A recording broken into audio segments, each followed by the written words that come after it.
You've known him for 10 years. He's the guy who always pays for coffee, the one who picks up the tab when you're short, the one who never talks about money.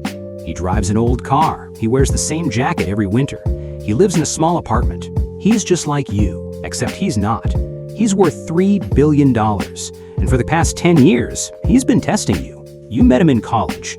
He was quiet, unassuming, wearing a hoodie that had seen better days. You didn't think much of him at first. He just seemed like another broke student trying to make it through. But there was something about him. He asked questions, not surface questions, real questions. He wanted to know who you were, not what you did.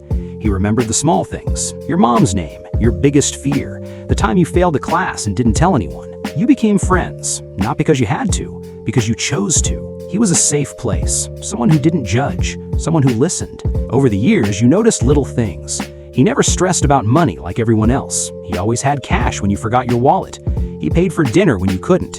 He didn't make a big deal of it. He just did it. You assumed he had a trust fund or a secret savings account. You never asked. He never told. You didn't know he was watching. He'd ask you for favors, small ones at first. Can you pick up his dry cleaning? Can you watch his apartment while he's away? Can you help him move furniture on a Saturday? You never said no, not because you wanted something from him, because that's what friends do. He'd test your loyalty in ways you didn't notice. He'd share personal stories and watch how you reacted. Did you gossip? Did you tell others? Did you use his vulnerability against him? He'd test your generosity. He'd forget his wallet. He'd ask to borrow $20. He'd see if you'd offer to pay without being asked. You always did, not because you were rich, because you knew he'd do the same for you. He'd test your patience. He'd be late. He'd cancel plans. He'd show up when it was inconvenient. He needed to know if your friendship was conditional. You never confronted him. You never made it about you. You didn't know you were being tested. You just thought you were being a friend. This is the story of that test, the questions he asked, the moments that mattered, and the day you found out why he chose you. The call came on a Tuesday. You hadn't heard from him in 3 weeks. He'd been traveling, he said. He needed to see you. He sounded different. Not scared, not excited, just ready. He asked you to meet him at a restaurant you'd never been to. The kind of place you'd never walk into without checking the menu prices first. You showed up. He was already there, but he wasn't wearing his usual jacket. He was wearing a suit. It was the first time you'd ever seen him in one. There was a folder on the table. You asked if he was leaving the country. He laughed. He said, "I need to tell you something." He pushed the folder toward you. You opened it. It was a document. A legal document. Your name was on it. You looked at him. He wasn't smiling. He was watching, waiting. He said, "I'm worth $3 billion. I've been worth that the entire time I've known you. I never told you because I needed to know if you were real. And you are." You didn't say anything. You couldn't. You just stared at the document. Your name, a number, the word beneficiary. He said, "I've been testing you for a decade, not to catch you, to find you. You passed. You're the only one who passed." You didn't know how to feel.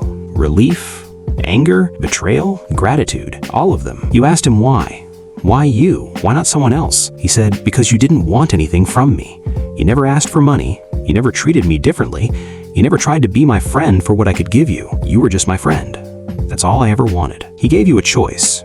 You could take the money. It was yours now. He'd already set it up. No strings, no conditions. Take it and walk away, or take it and stay. You told him you needed time to process. You went home. You sat on your couch. You stared at the wall. 10 years. 10 years of friendship. And it was a test, but it wasn't a lie. It was real. The tests were real. The friendship was real. The money was just the reveal. You realized something that night. He didn't test you because he was afraid of you. He tested you because he was afraid of everyone else. He'd been hurt before. People had used him, lied to him, pretended to love him for what he could give. You were the first person who didn't. You called him the next morning. You didn't ask for anything. You didn't thank him for the money. You just said, "I'm still your friend." That hasn't changed. He didn't say anything for a long time. You could hear him breathing. Then he said, "I know." You didn't take the money. Not yet. You asked him to hold it. You said, "If I take it now, I'll never know if I deserved it. I need to earn it first. I need to know I could have made it without you." He understood. He said, "That's exactly why I chose you. You made a deal. You'd take the money in a year, but only if you could prove to yourself that you didn't need it." You got to work. You started a business. Nothing big, something small. Something you'd always dreamed of, but never had the courage to try. You worked harder than you ever had, not because you needed the money, because you needed to prove to yourself that you could do it. You failed multiple times. You almost quit, but you kept going.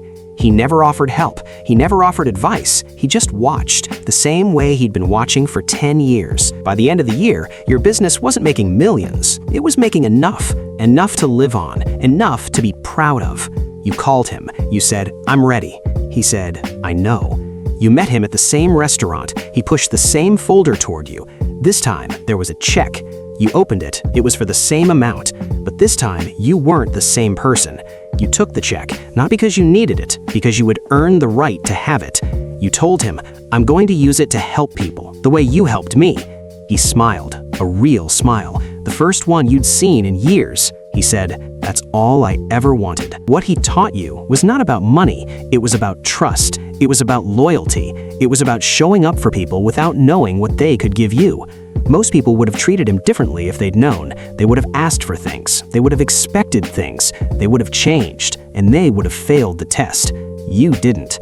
Not because you were smarter, not because you were better, because you were genuine. You were yourself. You didn't need anything from him. You just needed a friend.